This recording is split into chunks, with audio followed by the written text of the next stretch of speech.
కానీ ఏ మాట కామ ఒక ఒక ఒక జమానలా అంటే ఒక టైంలో మైకల్ బాబు అంటే గజ్జ గజ్జ గజ్జ గజ్జ ఇంకేది కదా అసలు ఈ మాట అంటుంటే కూడా మీ ముఖంలో వైబ్ వస్తలేదు అసలు వైబ్ వస్తలేదు అంట వైబ్ అంటే ఆ కళ కనబడట్లే అంటే అదంతా వదిలిపెట్టేసినట్టే ఉన్నారు మీరు. వదిలిపెట్టినాను కదా. అంతేనా? ఏం చెప్పదలుచుకున్నారు ప్రజలకు, ఏం చెప్పదలుచుకున్నారు మీరు పబ్లిక్కి? పబ్లిక్ ఏం చెప్పగలుగుతానండి, ఫస్ట్ ఏమంటే మనకు సృష్టించిన వాడు దేవుడు, అందరినీ, నాన్నగారిని, మిమ్మల్ని కానీ ఇంకొకరిని కానీ.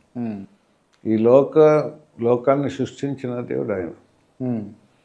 అయితే సృష్టి ఏమైపోయిందంటే దేవునికి దూరం అయిపోయారు, దేవునితో సంబంధం లేకుండా అయిపోయారు.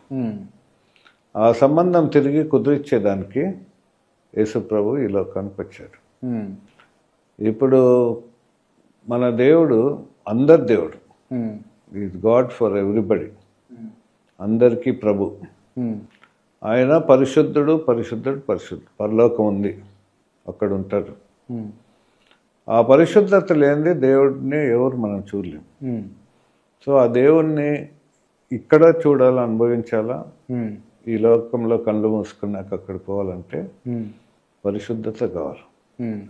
పరిశుద్ధత ఎట్లా మనకు వచ్చిందంటే యేసుప్రభుకి జన్మపాపం లేదు, కర్మపాపం లేదు, పరిశుద్ధుడిగా పుట్టాడు, కన్య యొక్క గర్భంలో పుట్టాడు, పరిశుద్ధాత్మ ద్వారా పరిశుద్ధంగా జీవించాడు, సిలువలో రక్తం కార్చాడు, బలి అయ్యాడు. ఆ రక్తము పరిశుద్ధ రక్తం, ఆ రక్తం మనకు మోక్షం. ఈ రక్తం అంతా మారిపోయింది. రాజకీయాలు, ఫ్యాక్షన్, త్రాగుడు, భయంకరమైన పాపిస్తుంది. ఈ రక్తంతో కడగబడినప్పుడు రక్తం శుద్ధి అయిపోయింది.